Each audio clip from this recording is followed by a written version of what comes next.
I'm Colonel John Gordon, and this is Fort Bragg, North Carolina. Anytime, any day, any week, any season.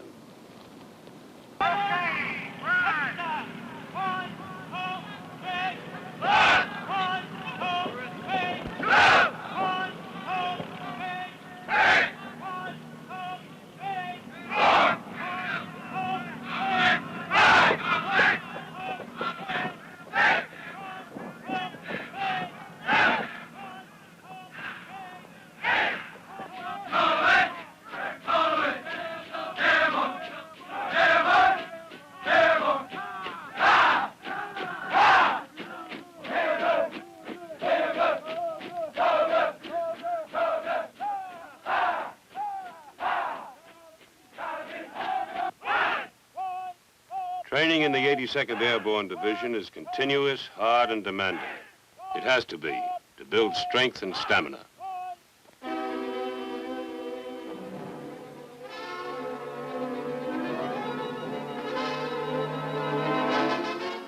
It is training that develops each trooper's confidence in himself and his ability to function with discipline and control in any situation.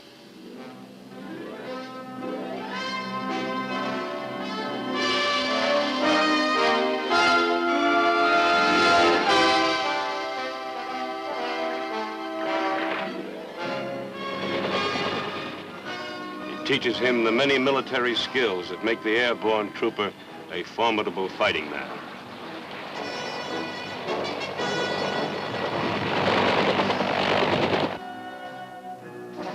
It makes him combat ready on the ground and in the air. This endless high-pressure training keeps the 82nd Airborne in top-notch condition for battle. As part of the United States Strike Command, it is prepared to move out swiftly by airdrops or air landing to trouble spots anywhere on Earth. The 82nd is proud to call itself always combat ready. 1, 2, 3, 4. All the way, sir. Airborne. Up, up, up. All the way. A slogan that expresses the fighting spirit of this great division. But perhaps the slogan that best describes the pride and patriotism of the 82nd is the one given it officially in 1917, because it was composed of fighting men from every state in the Union, all American.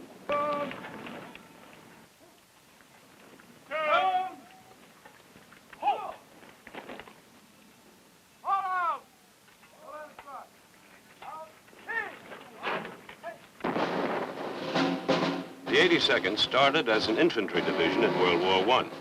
Sergeant Alvin York was with the All-American Division. Also a major named Jonathan Wainwright, destined for greatness as a general in World War II. At war's end, the All-American Division was demobilized. It came alive again in 1942 when it was reactivated as an infantry division under General Omar Bradley. When General Matthew Ridgway took command later that year, the 82nd became the Army's first airborne division. From the start, airborne training was rugged. They ran and ran some more. They jumped and climbed and crawled. There were calisthenics, rifle range, shoot school, glider loading, practice jumps, crash landings.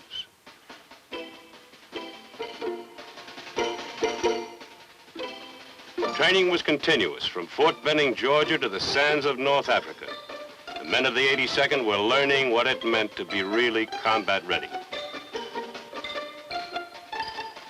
And ready they were when the first mission was announced in July 1943.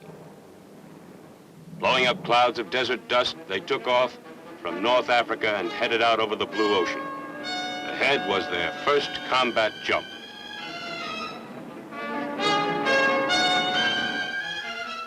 They were to drop into Sicily behind enemy lines, ahead of an Allied invasion that was coming in by sea.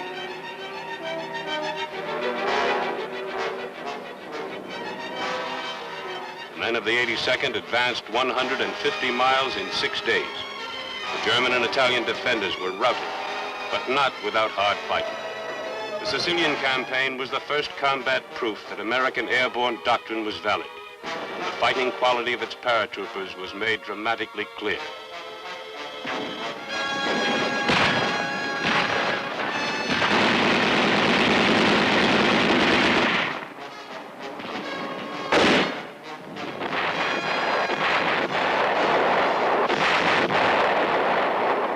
jump came soon afterward. The Allies had landed at Salerno on the Italian mainland, but the bridgehead was in trouble, so the 82nd went in. The Germans, some of Hitler's best troops, fought savagely with everything they had.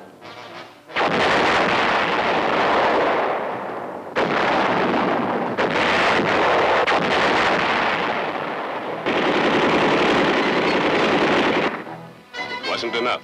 They were beaten back. On October 1st, 1943, Naples was liberated. Men of the 82nd led the way in, but they had little time for the victory celebration, as elements of the division fought at the Anzio beachhead.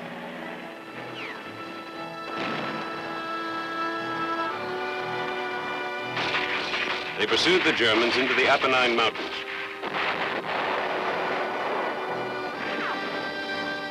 They had to fight mud and exhaustion as well as rocky heights. Spearheading the Fifth Army's advance, they finally joined the British Eighth Army at Mount Samucro.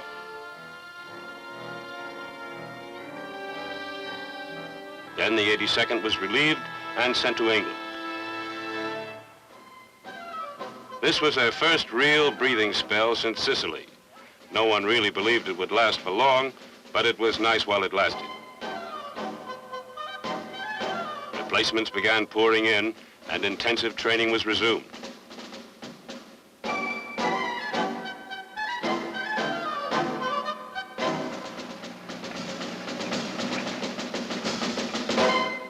The biggest jump of all was coming up, into France, to smash the walls of Hitler's fortress Europe.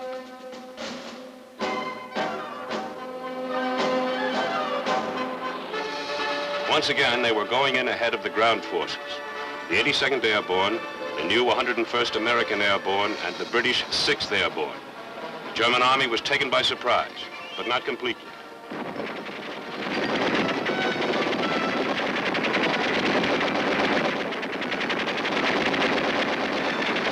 The jump had scattered paratroopers all over Normandy. Fighting became a confused melee of small unit action. The troopers struck out hard and captured Sainte-Mère-Église, a key point in the Nazi defenses and the first town to be liberated in France. It was a slow process. They had to bleed for every town, field, and hedgerow. The 82nd fought for 33 days without relief or reinforcements. The enemy wished they hadn't.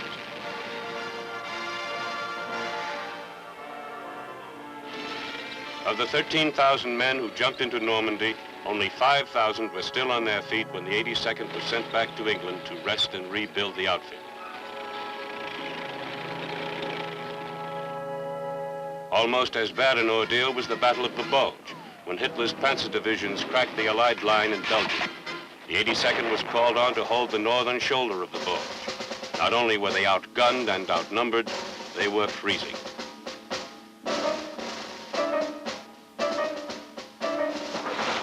Like their fellow paratroopers of the 101st at Bastogne, the men of the 82nd threw back one desperate attack after another.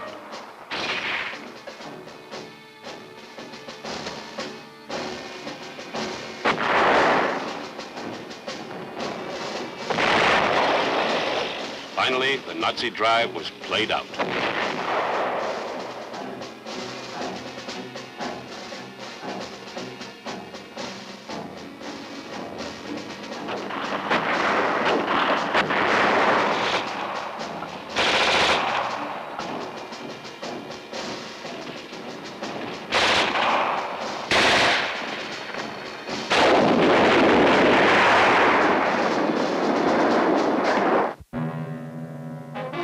Airborne soldiers stayed on the ground now to race across Germany, scooping up a fantastic number of prisoners, including the entire 21st German Army, 145,000 men. It was an inglorious end to Hitler's dream of a 1,000-year Reich. And a triumphant war's end for the 82nd, which was chosen by General Eisenhower to act as American honor guard in Berlin. But best of all was the victory parade down New York's Fifth Avenue, led by General Gavin in January of 1946, when the All-American Division came home to be welcomed by an All-American audience.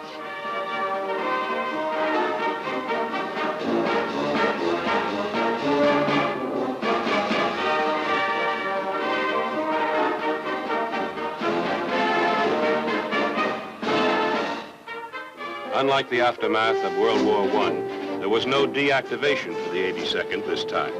Instead, it was made a regular Army division, and it worked at it, mastering new techniques and equipment.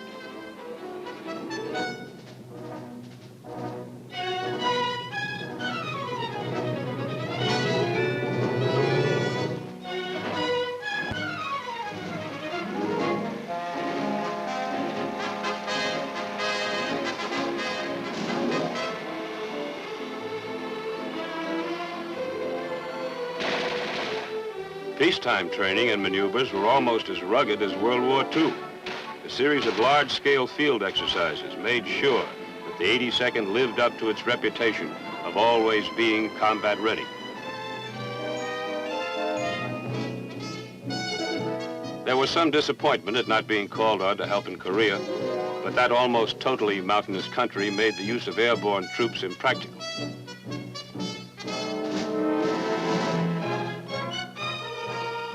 Always among the first to be trained in new fighting techniques, the division learned how to cope with a nuclear environment using simulated nuclear weapons.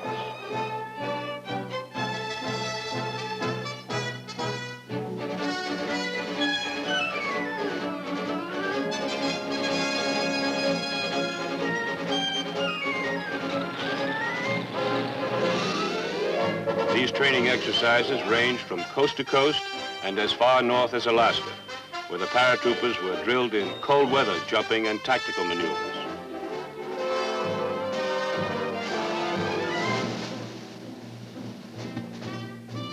Then they were exposed to the tropical heat of the Canal Zone and Vieques Island in the Caribbean.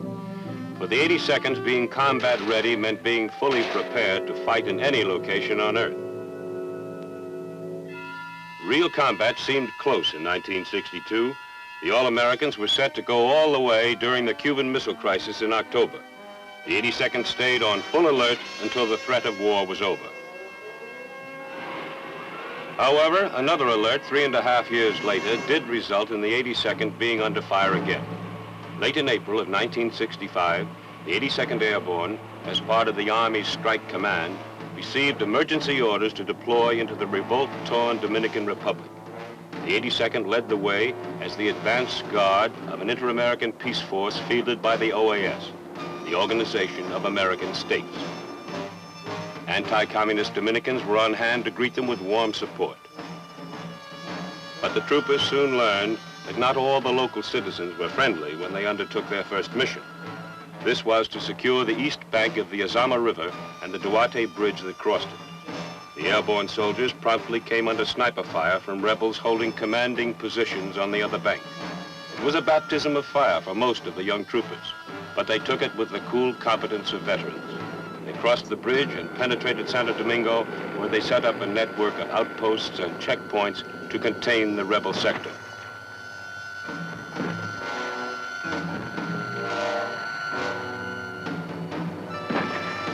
Nonetheless, rebel fire was heavy throughout May and into June. The airborne soldiers moved swiftly and expertly to knock out snipers. The 82nd was under strict orders not to take the offensive, since negotiations with the rebels were underway. Discipline remained firm despite harassing rebel fire that wounded many civilians, innocent bystanders who were swiftly evacuated to field hospitals, where they received the same care given to the wounded paratroopers. The 82nd's task was eased considerably when troop contingents arrived from Latin American countries who were members of the Organization of American States. An inter-American Jeep patrol toured the city until peace negotiations were successfully concluded on the 31st of August. Then the 82nd was promptly redeployed home. Back at Fort Bragg, the 82nd picked up where it had left off. More airborne training and maneuvers to keep the division's skill in airdrops razor sharp, and to make sure its air landing capabilities were up to the minute. In realistic battle exercises, they worked out with the Sheridan, an armored reconnaissance airborne assault vehicle. It's a formidable addition to the 82nd's firepower. It can be air-dropped as well as air-landed to support initial waves of paratroopers with heavy firepower.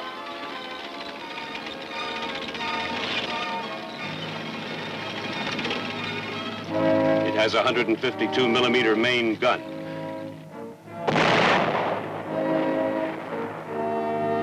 And a guided missile, the shillelagh. When the Vietnam conflict came, the men of the 82nd promptly went into the field to practice the tactics of counter-guerrilla warfare. Enemy forces were simulated by their own men, using guerrilla tactics of hit and run. However, their line of retreat was scouted by helicopter. The home base of the guerrilla force was pinpointed. This was a Viet Cong-style village, a typical guerrilla strongpoint. The encircling paratroopers received the word to close in. The guerrillas put up a last-ditch resistance, but the airborne soldiers quickly overran the village and began a roundup of prisoners. Some of the guerrillas tried to get away through an exact replica of a Viet Cong escape tunnel. Even though the mock battle had been won, the note of battlefield realism remained, as hiding places and booby traps were cleared. Rugged field training under realistic conditions, the 82nd's formula for being always combat ready.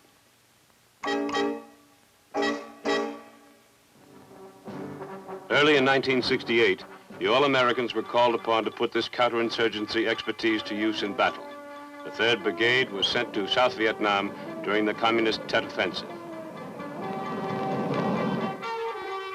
General Creighton W. Abrams was there to greet them when they arrived. The 3rd Brigade troopers moved to the highlands and set up their base camp. They dug in. They might move, but they weren't about to be moved.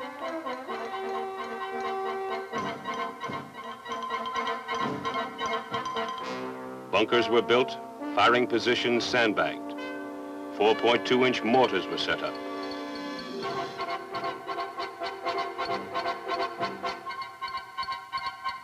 Automatic weapons were cleaned and checked. With swift, smooth professionalism, the All-Americans built a defense perimeter to secure their base camp. Then its attack force was ordered, along with the troopers of the 101st Airborne, to move toward the ancient city of Hue. Enemy forces were trying to support communist troops holed up in the city. They were to be stopped, their positions saturated with heavy concentrations of artillery and automatic weapons. Helicopter gunships swept in with rockets and machine guns. Then the airborne troops closed with the enemy in a vicious firefight that raged through the day and night. Next morning, the beaten enemy withdrew, and our troops occupied the ground. The enemy's bunkers had been smashed to rubble, but our soldiers, trained to take nothing for granted, carefully searched the debris for guerrillas holed up to make a suicide stand.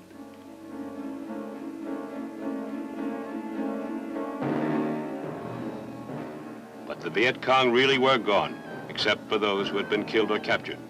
The performance of the 3rd Brigade was outstanding. It remained in Vietnam as an independent unit until late 1969.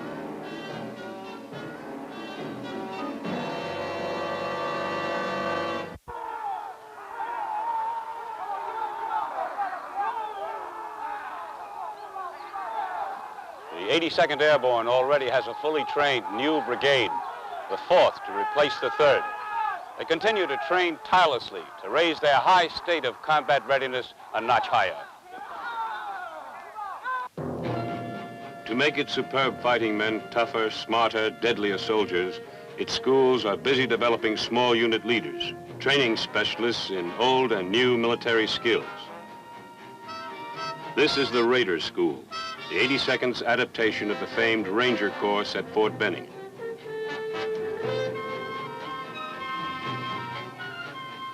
Its carefully chosen students are taught how to live off the land, to endure hardship and fatigue, thirst and hunger.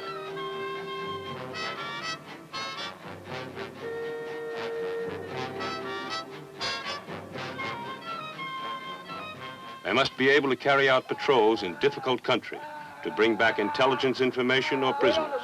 So they are taught to overcome any kind of natural obstacle. Report. Sergeant, Raider Stepping, request permission to drop. Drop. Hey!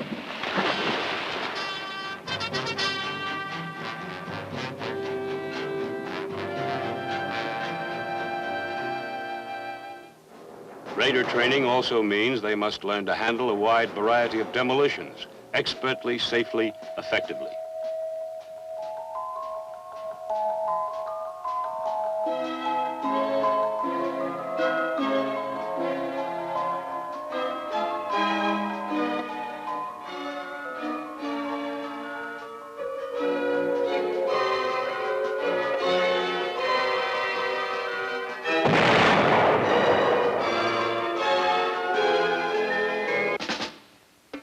Training for long-range reconnaissance patrols is an extension of the Raider School. Here, students get even more intensive training in how to operate undetected deep in enemy territory, to remain there for days, even weeks, to gather intelligence about the enemy and bring it back.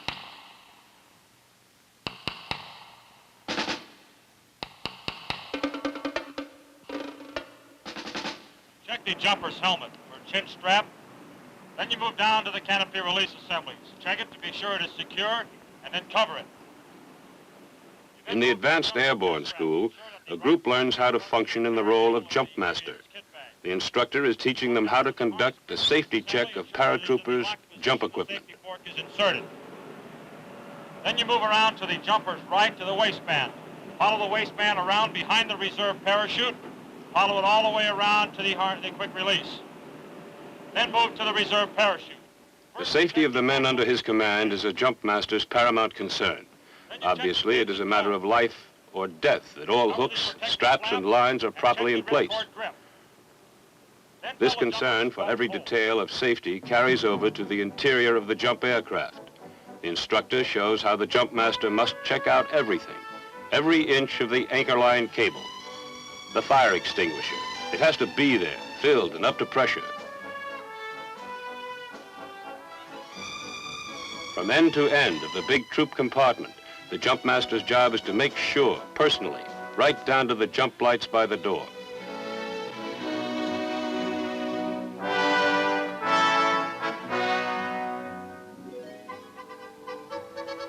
Outboard personnel, stand up! Inboard personnel, stand up! Hook up! The students also learn the jump procedures and voice commands that control and direct the paratroopers until the final moment when they'll step out the door and be on their own. Check static line!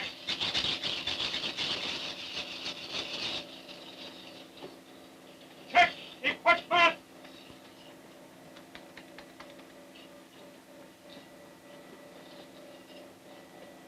Sound off for equipment check!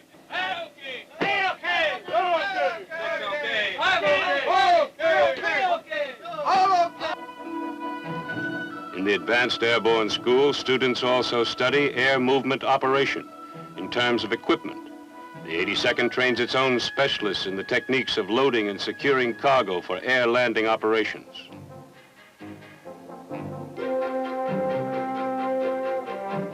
They also learn how to rig heavy objects for airdrop, the longshoreman's skill refined to the nth degree.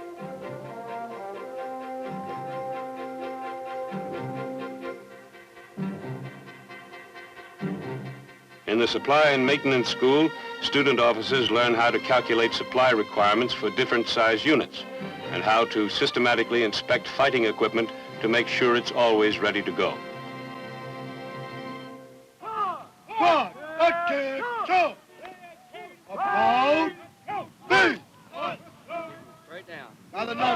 The 82nd's Non-Commissioned Officer School puts the focus on small unit leadership. The NCO is a basic and vital element in any unit's chain of command. In this school, his natural leadership potential is honed and polished.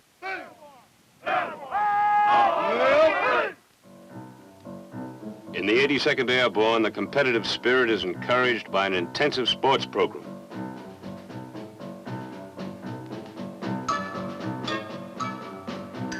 It is justly proud of its Olympic medal winners. Sergeant James Wallington, who brought back a bronze medal for boxing.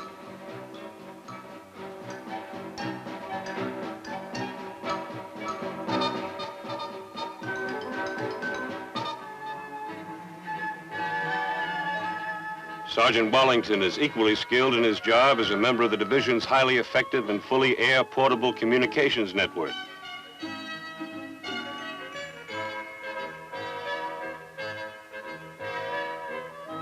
And there's Captain Mel Pender, gold medal winner in the 400-meter relay. Captain Pender's main interest, however, remains his professional mission as an officer of the 82nd.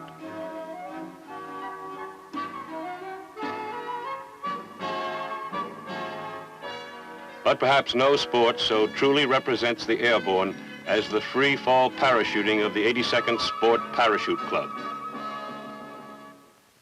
Schools and recreation programs, work and play, all directed to the end of keeping the 82nd tuned to perfect pitch in order to carry out its mission as the airborne arm of Strike Command.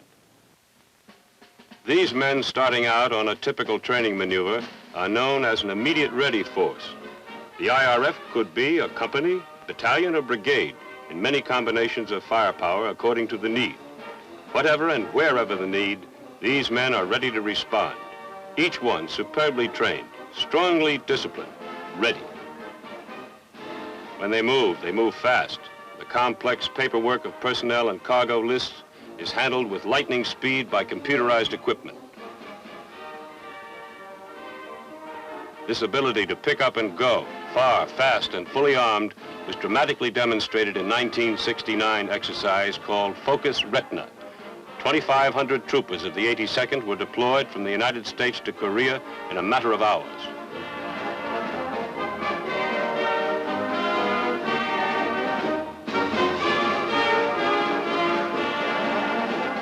The entire exercise took only 5 days and involved more than 7,000 troops of the United States and South Korea. This is the 82nd Airborne Division, fearless among fighting units. Its history is long and famous, crowded with great battles and inspiring deeds of valor. But its story is far from over. You will surely hear from it again when a call comes to defend this country's freedom.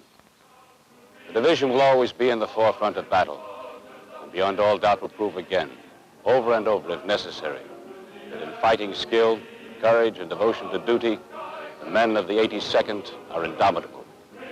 They are all American, all the way. Still all the guns of the foe are still, airborne from skies of blue.